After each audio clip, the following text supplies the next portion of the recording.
Hallelujah, praise the lord. ಪ್ರಿಯರೇ, ಯೇಸು ಕ್ರಿಸ್ತನ ಪರಿಶುದ್ಧ ನಾಮದಲ್ಲಿ ನಿಮ್ಮೆಲ್ಲರನ್ನು ವಂದಿಸ್ತೇನೆ.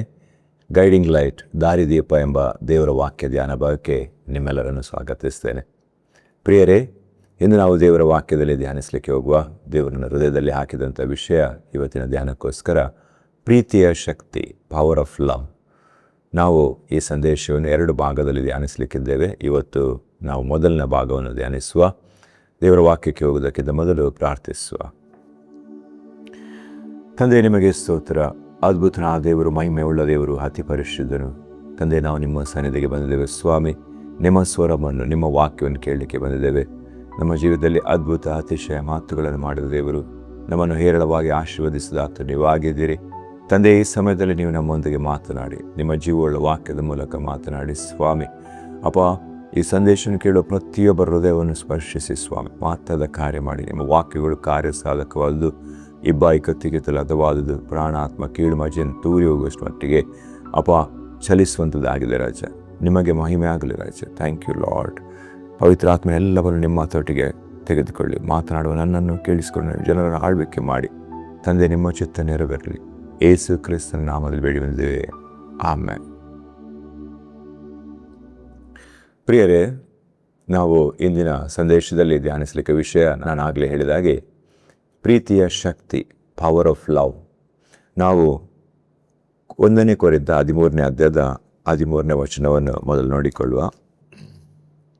ಹೀಗಿರುವುದರಿಂದ ನಂಬಿಕೆ, ನಿರೀಕ್ಷೆ, ಪ್ರೀತಿ ಈ 3 ನಿಲ್ಲುತ್ತದೆ. ಇವುಗಳಲ್ಲಿ ದೊಡ್ಡದು ಪ್ರೀತಿ ಎಂಬುದಾಗಿ. ಓಕೆ, ಸೊ ನಾವು ನೋಡಿದ್ದೇವೆ, ನಂಬಿಕೆ, ನಿರೀಕ್ಷೆ, ಪ್ರೀತಿ ಇದು 3 ನಿಲ್ತದೆ. ಅದರಲ್ಲಿ ದೊಡ್ಡದು ಪ್ರೀತಿ ಎಂಬುದಾಗಿ. ನಾವು ಪರಮಗೀತ 8ನೇ ಅಧ್ಯಾಯದ 7ನೇ ವಚನಕ್ಕೆ ಸತ್ಯವನ್ನು ತಿರುಗಿಸುವ. ಅಲ್ಲಿ ನಾವು ಹೀಗೆ ಓದ್ತೇವೆ, ಜಲರಾಶಿಗಳಿಗೂ ಪ್ರೀತಿಯನ್ನು ನಂದಿಸಲಾರು, ಪ್ರವಾಹಗಳಿಗೂ ಅದನ್ನು ಮುಳುಗಿಸುವ ಶಕ್ತಿ ಇಲ್ಲ ಎಂಬುದಾಗಿ. ಹಲ್ಲೆಲೂಯ. ಸೊ ಇಲ್ಲಿ ನಾವು ನೋಡುವಾಗ ಅಲ್ಲಿ ವಾಕ್ಯ ಹೇಳ್ತದೆ, ಜಲರಾಶಿಗಳಿಗೂ ಪ್ರೀತಿಯನ್ನು ನಂದಿಸಲಾರದು, ಪ್ರವಾಹಗಳಿಗೂ ಅದನ್ನು ಮುಳುಗಿಸುವ ಶಕ್ತಿ ಇಲ್ಲ ಎಂಬುದಾಗಿ. So basically love is powerful. ಪ್ರೀತಿ ಬಹಳ ಶಕ್ತಿ ಉಳ್ಳದ್ದು ಎಂಬುದಾಗಿ ನಾವು ನೋಡಿದ್ದೇವೆ. ಪ್ರೀತಿ ದೊಡ್ಡದು. ನಂತರ ನೋಡಿದ್ದೇವೆ ಪ್ರೀತಿ ಬಹಳ ಬಲವುಳ್ಳದ್ದು. Love is powerful. ಜಲರಾಶಿಗಳಿಗೂ ಅದನ್ನು ನಂದಿಸುವ ಶಕ್ತಿ ಇಲ್ಲ ಎಂಬುದಾಗಿ, ಮುಳುಗಿಸುವ ಶಕ್ತಿ ಇಲ್ಲ. ಸೊ ಸತ್ಯವೇದದ ಮೇನ್ ಥೀಮ್ ಏನಂದರೆ, ನೀವು ಬೈಬಲನ್ನು ಓದಿದಾಗ, ದೇವರ ವಾಕ್ಯವನ್ನು ಓದಿದಾಗ ಅದರಲ್ಲಿ ಬಹಳ ಮುಖ್ಯವಾಗಿ ಕಂಡುಬರುವುದು ಇಟ್ಸ್ ಲವ್. ದೇವರ ಪ್ರೀತಿ ಅವರ ಜನರಿಗೋಸ್ಕರ. ಓಕೆ, ಸೊ ನಾವು ಇಲ್ಲಿ ನೋಡಿದ್ದೇವೆ ನಂಬಿಕೆ, ನಿರೀಕ್ಷೆ, ಪ್ರೀತಿ ಅದರಲ್ಲಿ ದೊಡ್ಡದು ಪ್ರೀತಿ ಎಂಬುದಾಗಿ. ಯಾಕೆ ಅಂತ ಹೇಳಿದರೆ, ಈ ನಂಬಿಕೆ ಅಂತ ಹೇಳಿದರೆ ನಾವು ನೋಡದೇ ಇರುವ ಸಂಗತಿ ಉಂಟು ಎಂಬುದಾಗಿ ತಿಳಿಯುವುದು. ನಿರೀಕ್ಷೆ ಅಂತ ಹೇಳಿದರೆ ನಮಗೆ ಮುಂದೆ ಏನಾದರೂ ಆಗ್ತದೆ, ಸಿಗ್ತದೆ ಎಂಬ ಭರವಸೆದಿಂದಿರುವುದು. ದೇವರು ನಮಗೆ ಮುಂದೆ ಏನಾದರೂ ಮಾಡ್ತಾರೆ ಎಂಬುದಾಗಿ. ಸೊ ನಿರೀಕ್ಷೆ. ಸೊ ಈ ನಂಬಿಕೆ ಮತ್ತು ನಿರೀಕ್ಷೆ ನಮಗೆ ಈ ಲೋಕದಲ್ಲಿ ಮಾತ್ರ ಅಗತ್ಯ. ಆದರೆ ಪರಲೋಕಕ್ಕೆ ಹೋದಾಗ ನಮಗೆ ನಂಬಿಕೆ ಮತ್ತು ನಿರೀಕ್ಷೆ ಅಗತ್ಯವಿಲ್ಲ. ಯಾಕೆಂತ ಹೇಳಿದರೆ, ನಾವು ಯಾರನ್ನು ನಂಬಿದ್ವೋ ಅವರನ್ನು ನಾವು ಮುಖಾಮುಖಿಯಾಗಿ ನೋಡ್ತೇವೆ. ನಾವು ಯೇಸು ಸ್ವಾಮಿಯನ್ನು ಮುಖಾಮುಖಿಯಾಗಿ ಸಂಧಿಸ್ತೇವೆ. ಯಾರ ಕಣ್ಣಿಗೆ ಕಾಣದ ದೇವರನ್ನು ನಾವು ಈ ಲೋಕದಲ್ಲಿ ಹಿಂಬಾಲಿಸ್ತಾ ಇದ್ದೇವೋ, ನಾವು ಆತನನ್ನು ಪರಲೋಕದಲ್ಲಿ ಮುಖಾಮುಖಿಯಾಗಿ ಸಂಧಿಸ್ತೇವೆ. ಹಾಗಾಗಿ ನಮಗೆ ಪರಲೋಕದಲ್ಲಿ ನಂಬಿಕೆ ಅಗತ್ಯವಿಲ್ಲ. ಅದೇ ರೀತಿಯಲ್ಲಿ ನಿರೀಕ್ಷೆ ಅಗತ್ಯ ಇಲ್ಲ. ಯಾಕೆಂದರೆ ಈ ಲೋಕದಲ್ಲಿ ನಾವು ಯಾವುದನ್ನು ನಿರೀಕ್ಷಿಸಿ ನಾವು ಜೀವಿಸ್ತಾ ಇದ್ವೋ ಅದನ್ನೆಲ್ಲ ನಾವು ಪರಲೋಕವನ್ನು ಪ್ರವೇಶ ಮಾಡಿದಾಗ ಅದನ್ನು ಅನುಭವಿಸ್ತಾ ಇರ್ತೇವೆ.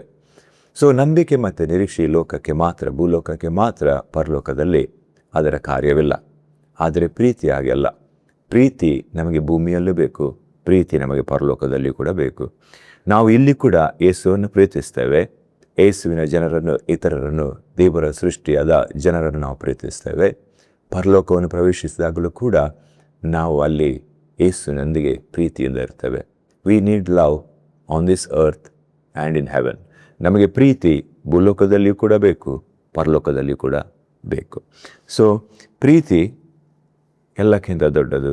ಪ್ರೀತಿ ಬಹಳ ಬಲವುಳ್ಳದು.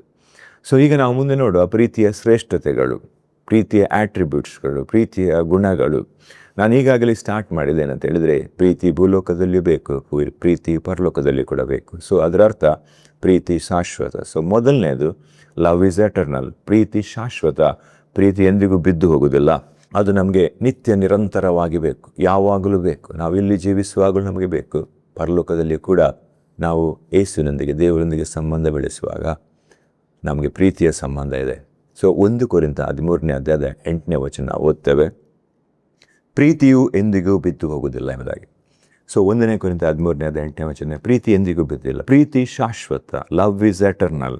ಪ್ರೀತಿಗೆ ಅಂತ್ಯವೇ ಇಲ್ಲ. ಪ್ರೀತಿ ಮುಗಿದು ಹೋಗುವುದಿಲ್ಲ. God is eternal. ದೇವರು ಶಾಶ್ವತವಾಗಿರುವ ಆತನು. ಆತನು ನಿನ್ನೆ ಇದ್ದ ಆತನು, ಇವತ್ತು ಇರುವ ಆತನು, ಇನ್ನು ಮುಂದೆ ಕೂಡ ಆತನಿರುವ ಆತನಾಗಿದ್ದಾನೆ. So God is eternal. ದೇವರು ಶಾಶ್ವತವಾಗಿ ನಿತ್ಯ ನಿರಂತರವಾಗಿರುವ ಆತನು.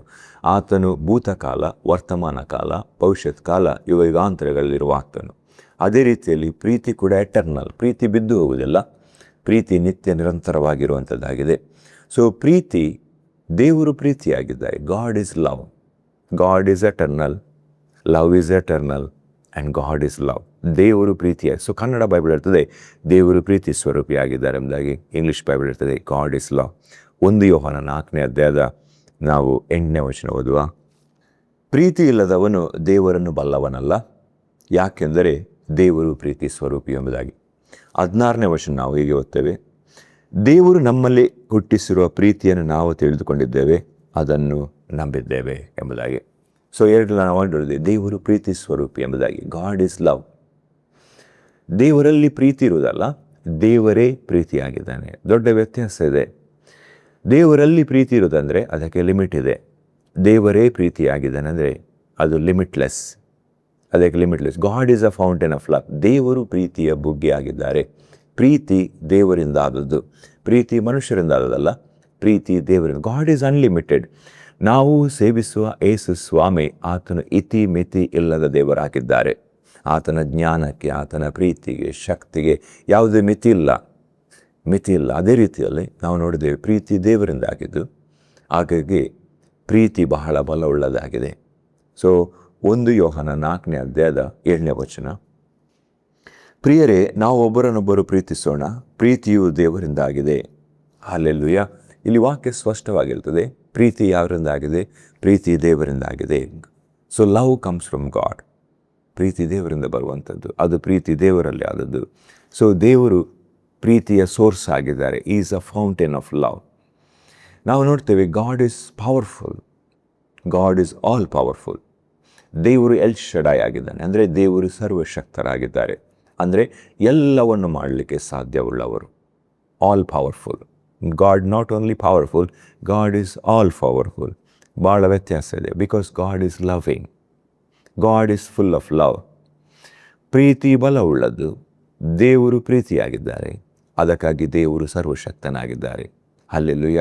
If you want to walk in power, you have to walk in love. ನೀವು ಪ್ರೀತಿ ತುಂಬಿದವರಾಗಿದ್ದರೆ ನೀವು ಬಲವುಳ್ಳವರಾಗಿದ್ದೀರಿ, ನೀವು ಶಕ್ತಿಯುಳ್ಳವರಾಗಿದ್ದೀರಿ. If you need power, you should love. ನೀವು ಪ್ರೀತಿಯಲ್ಲಿ ನಡೆದುಕೊಳ್ಬೇಕು. See, God is full of love. ದೇವರು ಪ್ರೀತಿ ಸ್ವರೂಪಿ. ದೇವರು ಪ್ರೀತಿಯಾಗಿದ್ದಾರೆ. God is a fountain of love. That's why God is all powerful. ದೇವರು ಸರ್ವಶಕ್ತನಾಗಿದ್ದಾರೆ. ಹಲ್ಲೆಲೂಯ. ನಾವು ನೋಡಿದೆ ಮೊದಲಿಗಾಗಿ ಪ್ರೀತಿ ಶಾಶ್ವತ. Love is eternal. 2ನೇದು, ಪ್ರೀತಿ ಜೀವವನ್ನುಂಟು ಮಾಡ್ತದೆ. Love results in life. ಪ್ರೀತಿ ಜೀವವನ್ನುಂಟು ಮಾಡ್ತದೆ. ನಾವು ಈ ಲೋಕದಲ್ಲಿ ನಾವು ನೋಡಿದ್ದೇವೆ ದೇವರು ಈಗಾಗಲೇ ನಾವು ನೋಡಿದ್ದೇವೆ ದೇವರು ಪ್ರೀತಿ ಸ್ವರೂಪಿಯಾಗಿದ್ದಾರೆ. God is love. God is full of love. ದೇವರು ನಮ್ಮನ್ನು ಉಂಟು ಮಾಡಿದರು. ಮನುಷ್ಯರಾದ ನಮ್ಮನ್ನು ಉಂಟು ಮಾಡಿದರು. ಯಾಕೆ ಉಂಟು ಮಾಡಿದರು ಅಂದರೆ ದೇವರು ಪ್ರೀತಿ ಸ್ವರೂಪಿಯಾಗಿದ್ದಾರೆ. God is love. God wanted to share is love. ದೇವರವರ ಪ್ರೀತಿಯನ್ನು ಶೇರ್ ಮಾಡಲಿಕ್ಕೆ ಬಯಸಿದರು. ಅದಕ್ಕೋಸ್ಕರ ದೇವರು ನಮ್ಮನ್ನು ಉಂಟು ಮಾಡಿದರು. ಸೊ ನಾವು ಇಲ್ಲಿ ಒಂದು ಜೀವಿಯಾಗಿ, ಬದುಕುವ ಪ್ರಾಣಿಯಾಗಿ ಉಂಟಾದ್ವಿ. ಯಾಕೆಂದರೆ ಬಿಕಾಸ್ ಆಫ್ ಲವ್. ದೇವರ ಪ್ರೀತಿ ಅದಕ್ಕೆ ಕಾರಣವಾಗಿತ್ತು. ದೇವರು ಪ್ರೀತಿಯನ್ನು ಹಂಚಿಕೊಳ್ಳಿಕ್ಕೋಸ್ಕರ ನಮ್ಮನ್ನು ಉಂಟು ಮಾಡಿದರು. ಹೇಗೆ ಉಂಟು ಮಾಡಿದರು? Because he wanted to exchange the love. ದೇವರ ಸ್ವರೂಪದಲ್ಲೇ ನಮ್ಮನ್ನು ಉಂಟು ಮಾಡಿದರು. ದೇವರು ಹೇಗಿದ್ದಾರೋ ಹಾಗೆ ನಮ್ಮನ್ನು ಉಂಟು ಮಾಡಿದರು. ದೇವರಿಗೆ ಮೆಚ್ಚುಗೆ ಆಗುವ ಹಾಗೆ, ದೇವರ ಹೋಲಿಕೆಗೆ ಸರಿಯಾಗಿ ನಮ್ಮನ್ನು ಉಂಟು ಮಾಡಿದರು ಎಂಬುದಾಗಿ ಸತ್ಯವೇದಲ್ಲಿರುತ್ತದೆ. So love results in life. ಪ್ರೀತಿ ಜೀವವನ್ನು ಕೊಡ್ತದೆ. ಪ್ರೀತಿ ಜೀವವನ್ನು ಉಂಟು ಮಾಡ್ತದೆ. ಹಲ್ಲೆಲೂಯ. ಇಲ್ಲಿ ನಾವು ಆದಿಕಾಂಡ 1ನೇ ಅಧ್ಯಾಯದ 26ನೇ ವಚನದಲ್ಲಿ ಹೀಗೆ ಓದ್ತೇವೆ. ಆಮೇಲೆ ದೇವರು ನಮ್ಮ ಸ್ವರೂಪದಲ್ಲಿ ನಮ್ಮ ಹೋಲಿಕೆಗೆ ಸರಿಯಾಗಿ ಮನುಷ್ಯರನ್ನು ಉಂಟು ಮಾಡೋಣ ಎಂಬುದಾಗಿ ಹೇಳಿದರು. ಸೊ ದೇವರು ಹೇಳಿದರು, ಮನುಷ್ಯರನ್ನು ಉಂಟು ಮಾಡುವಾಗ ನಮ್ಮ ಸ್ವರೂಪದಲ್ಲಿ ನಮ್ಮ ಹೋಲಿಕೆಗೆ ಸರಿಯಾಗಿ ನಮಗೆ ಮೆಚ್ಚುಗೆ ಆಗುವಾಗೆ ಮನುಷ್ಯರನ್ನು ಉಂಟು ಮಾಡುವ. Why? Because God wanted to share is love. ಅವರ ಪ್ರೀತಿಯನ್ನು ಶೇರ್ ಮಾಡಲಿಕ್ಕೆ ಬಯಸಿದರು. ನಾವು ನೋಡ್ತೇವೆ ಅಲ್ಲಿ ಆದಿಕಾಂಡ 2ನೇ ಅಧ್ಯಾಯದ 7ನೇ ವಚನ. ಹೀಗಿರಲು ಯೆಹೋವ ದೇವರು ನೆಲದ ಮಣ್ಣಿನಿಂದ ಮನುಷ್ಯನನ್ನು ರೂಪಿಸಿ ಅವನ ಮೂಗಿನಲ್ಲಿ ಜೀವಶ್ವಾಸವನ್ನು ಊದಿದನು. ಆಗ ಮನುಷ್ಯನು ಬದುಕುವ ಪ್ರಾಣಿಯಾದನೆಂಬುದಾಗಿ. ಹಲ್ಲೆಲೂಯಾ. ಇಲ್ಲಿ ನಾವು ನೋಡುವಾಗ ದೇವರು ಸ್ವತಃ ನೆಲದ ಮಣ್ಣಿನಿಂದ ಮನುಷ್ಯನನ್ನು ರೂಪಿಸಿ ಆ ಆಕಾರದ ಒಳಗೆ ಜೀವವನ್ನು ಉಂಟು ಮಾಡಲಿಕ್ಕೆ ತನ್ನ ಶ್ವಾಸವನ್ನೇ ಊದಿದರು, ತನ್ನ ಜೀವಶ್ವಾಸವನ್ನೇ ಊದಿದರು. ಬೇರೆ ಯಾವ ಗಾಳಿ ಅಲ್ಲ, ಹಿಸ್ ಬ್ರೆತ್, ದೇವರ ಶ್ವಾಸ, ದೇವರ ಜೀವಶ್ವಾಸ, ಬ್ರೆತ್ ಆಫ್ ಲೈಫ್ ಅನ್ನು ಅದರೊಳಗೆ ಊದಿ. ನಾವು ಯೋಬ 27ನೇ ಅಧ್ಯಾಯದ 2ನೇ ವಚನ ನೋಡುವ. ನನ್ನಲ್ಲಿ ಜೀವವು ಇನ್ನೂ ಪೂರ್ಣವಾಗಿದೆ, ದೇವರು ಊದಿದ ಶ್ವಾಸವು ನನ್ನ ಮೂಗಿನಲ್ಲಿ ಇನ್ನೂ ಆಡುತ್ತಿದೆ, ಕೇಳಿರಿ ಎಂಬುದಾಗಿ. ಇಲ್ಲಿ ಯೋಬನು ಹೇಳ್ತಾನೆ, ದೇವರ ಶ್ವಾಸ, ದೇವರು ನನ್ನ ಒಳಗೆ ಊದಿದ ಶ್ವಾಸ ನನ್ನ ಒಳಗೆ ಇನ್ನೂ ಕೂಡ ಇದೆ ಎಂಬುದಾಗಿ. ಸೊ ನಮ್ಮ ಒಳಗೆ ಇರುವ ಶ್ವಾಸ ಅದು ದೇವರ ಶ್ವಾಸ, ದೇವರ ಉಸಿರಾಗಿದೆ. It's God's breath. ಹಲ್ಲೆಲೂಯಾ. ಯಾಕೆ ಅಂತ ಹೇಳಿದರೆ ದೇವರು ನಮ್ಮನ್ನು ಪ್ರೀತಿಸಿ,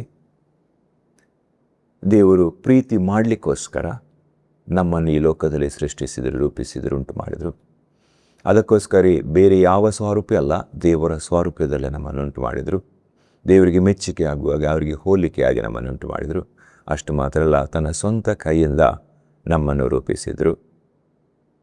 ಅಷ್ಟು ಮಾತ್ರ ಅಲ್ಲ, ತನ್ನ ಸ್ವಂತ ಶ್ವಾಸವನ್ನೇ ನಮ್ಮ ಒಳಗೆ ಊದಿದ್ರು. Hallelujah. Life is result of God's love. ಜೀವ ದೇವರ ಪ್ರೀತಿಯ ಸಂಕೇತವಾಗಿದೆ, ಪ್ರೀತಿಯ ರಿಸಲ್ಟ್. ಸೊ ಪ್ರೀತಿ ಜೀವವನ್ನು ಉಂಟು ಮಾಡ್ತದೆ. ಅಲ್ಲಿ ನಾವು ಮುಂದೆ ನೋಡ್ತೇವೆ, ನಾವು ದೇವರ ಮೊದಲನೇ ಪ್ರೀತಿಯಾಗಿದ್ದೇವೆ. We are God's first love. ನಾವು ದೇವರ ಮೊದಲನೇ ಪ್ರೀತಿ, ದೇವರ ಮೊದಲನೇ ಯೋಚನೆ ಆಗಿದ್ದೇವೆ.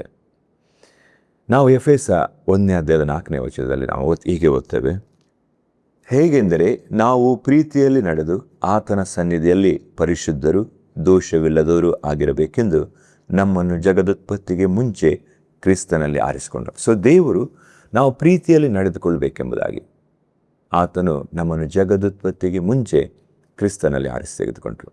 Before the foundations of the earth. ಈ ಲೋಕದಲ್ಲಿ ದೇವರು ಏನನ್ನು ಉಂಟು ಮಾಡುವುದಕ್ಕಿಂತ ಮೊದಲು ಎಲ್ಲವೂ ಬರಿದಾಗಿರುವಾಗ, ಎಲ್ಲವೂ ಶೂನ್ಯವಾಗಿರುವಾಗ, ದೇವರು ಸೃಷ್ಟಿ ಕಾರ್ಯವನ್ನು ಆರಂಭ ಮಾಡಲಿಕ್ಕೆ ಹೋಗುವಾಗ ಮೊದಲನೇ ಆಲೋಚನೆ ನಾವು ನೀವಾಗಿದ್ವಿ, ಮನುಷ್ಯರಾಗಿದ್ವಿ. Hallelujah. So we are God's first thought and we are God's first love. ನಾವು ದೇವರ ಮೊದಲನೇ ಆಲೋಚನೆ, ನಾವು ದೇವರ ಮೊದಲನೇ ಪ್ರೀತಿಯಾಗಿದ್ದೇವೆ. ಸೊ ದೇವರು ಪ್ರೀತಿ ಮಾಡೋದ್ರಿಂದಾಗಿ ಈ ಸೃಷ್ಟಿಯನ್ನು ಹಾಗೆ ಬಿಟ್ಟಿದ್ದಾರೆ.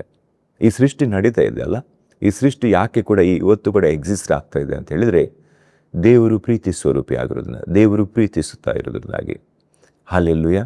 ಸೊ ಯಾಕೆಂತ ಹೇಳಿದರೆ ಇಷ್ಟೊಂದು ಅನರ್ಥಗಳು, ಇಷ್ಟೊಂದು ಪ್ರಾಬ್ಲಮ್ಸ್ಗಳು ನಡೀತಾ ಇರುವಾಗಲೂ ಕೂಡ ದೇವರು ಇದನ್ನು ಹಾಗೆ ಆಗಲಿಕ್ಕೆ ಬಿಟ್ಟಿದ್ದಾರೆ. ವಾಕ್ಯ ಹೇಳ್ತದೆ, ದೇವರು ನೀತಿವಂತರ ಮೇಲೆಯೂ ಅನೀತಿವಂತರ ಮೇಲೆಯೂ ದೇವರು ಸೂರ್ಯನು ಉದಯಿಸುವ ಹಾಗೆ, ಮಳೆ ಸುರಿಸುವ ಹಾಗೆ ಮಾಡ್ತಾರೆ. ಹಲ್ಲೆಲೂಯಾ. ತಾರತಮ್ಯ ಮಾಡೋದಿಲ್ಲ. ಸೊ ಈ ಸೃಷ್ಟಿ ನಡೀತಾ ಇದೆ ಬಿಕಾಸ್ ಆಫ್ ಗಾಡ್ಸ್ ಲವ್. ನಾವು ನೋಹನ ಸಮಯದಲ್ಲಿ ದೇವರಿಗೆ ಪಶ್ಚಾತ್ತಾಪ ಆಯಿತು ಮನುಷ್ಯರನ್ನು ಉಂಟು ಮಾಡಿದ್ದಕ್ಕೆ.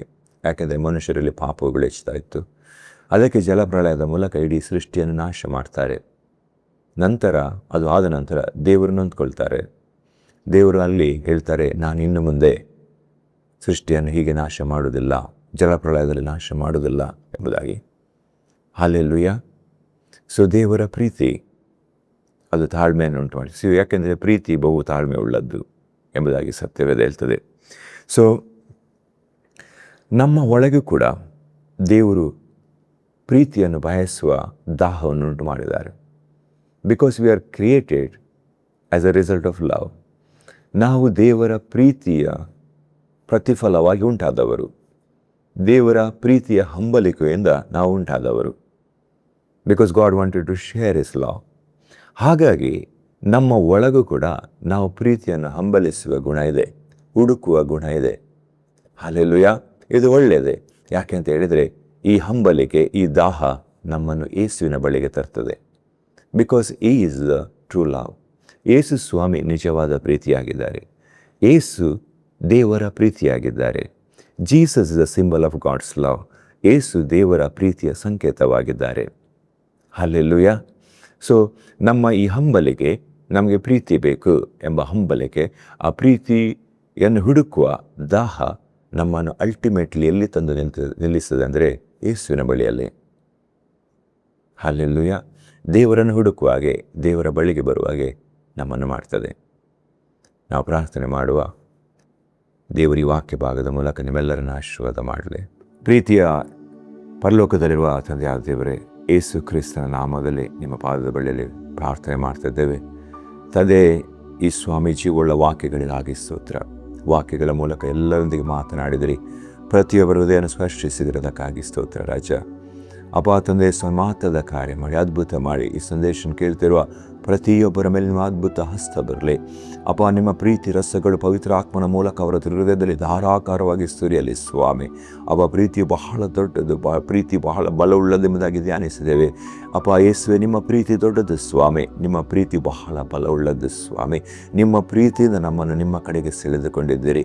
ಹಲ್ಲೆಲೂಯಾ. ಯೇಸುವೆ ಸ್ವಾಮಿ, ನಿಮ್ಮ ಪ್ರೀತಿಯನ್ನು ಅನುಭವಿಸುವಂತೆ ತಿಳಿಯುವಂತೆ ಪ್ರತಿಯೊಬ್ಬರಿಗೂ ಅಪ್ಪ ಸ್ವಾಮಿ ಶಕ್ತಿ ಕೊಡಿರಿ. ಅಪ್ಪ, ನಿಮ್ಮ ವಾಕ್ಯದಲ್ಲಿ ಅಪ್ಪ ಹೇಳುವ ಪ್ರಕಾರ ನಿಮ್ಮ ಪ್ರೀತಿಯ ಉದ್ದ, ಅಗಲ, ಆಳ, ಎತ್ತರ ಎಷ್ಟೆಂಬುದನ್ನು ತಿಳಿಯುವ ಜ್ಞಾನವುಳ್ಳ ಹೃದಯ ನಮಗೆ ಉಂಟಾಗಲಿ ಸ್ವಾಮಿ. Thank you Jesus. ನೀವಾಗಿ ಮಾಡಿದ್ದಕ್ಕಾಗಿ ಸ್ತೋತ್ರ ಸ್ವಾಮಿ. ಅಪ್ಪ, ನಾವು ಕೂಡ ಒಬ್ಬರನ್ನೊಬ್ಬರು ಪ್ರೀತಿಸುವ ಹಾಗೆ, ನಿಮ್ಮನ್ನು ಕೂಡ ಯೇಸುವೆ ನಿಮ್ಮನ್ನು ಬಾಯಿಸುವ ಹಾಗೆ, ಹಿಂಬಾಲಿಸುವ ಹಾಗೆ ಅಪ್ಪ ನಮ್ಮ ಹೃದಯಗಳನ್ನು ಮಾರ್ಪಡಿಸಿರಿ ಸ್ವಾಮಿ. Thank you Jesus. ನೀವಾಗಿ ಮಾಡಿದ್ದಕ್ಕಾಗಿ ಸ್ತೋತ್ರ. ಅಪ್ಪ ಸ್ವಾಮಿ, ಪ್ರತಿಯೊಬ್ಬರನ್ನು ಆಶೀರ್ವದಿಸಿ ಅವರ ಬಿಡುಗಡೆ, ಸ್ವಸ್ಥತೆ ಉಂಟಾಗಲಿ ಸ್ವಾಮಿ. ನಿಮ್ಮ ನಾಮ ಮಹಿಮೆ ಹೊಂದಲಿ ಅವರ ಮೂಲಕ, ಯೇಸು ಕ್ರಿಸ್ತನ ನಾಮದಲ್ಲಿ ಬೇಡುವಂಥದ್ದೇ, ಆಮೆನ್. ಪ್ರಿಯರೇ, ಈ ಸಂದೇಶ ನಿಮ್ಮ ಜೀವಿತಕ್ಕೆ ಆಶೀರ್ವಾದದಾಯಕ ಆಗಿರೋದಾದರೆ ಚಾನಲನ್ನು ಸಬ್ಸ್ಕ್ರೈಬ್ ಮಾಡಿ, ಮೆಸೇಜನ್ನು ಲೈಕ್ ಮಾಡಿ, ಕಮೆಂಟ್ ಮಾಡಿ, ಸಂದೇಶವನ್ನು ಬೇರೆಯವರಿಗೆ ಹಂಚಿಕೊಳ್ಳಿ. ದೇವರು ನಿಮ್ಮನ್ನು ಆಶೀರ್ವದಿಸಲಿ. God bless you.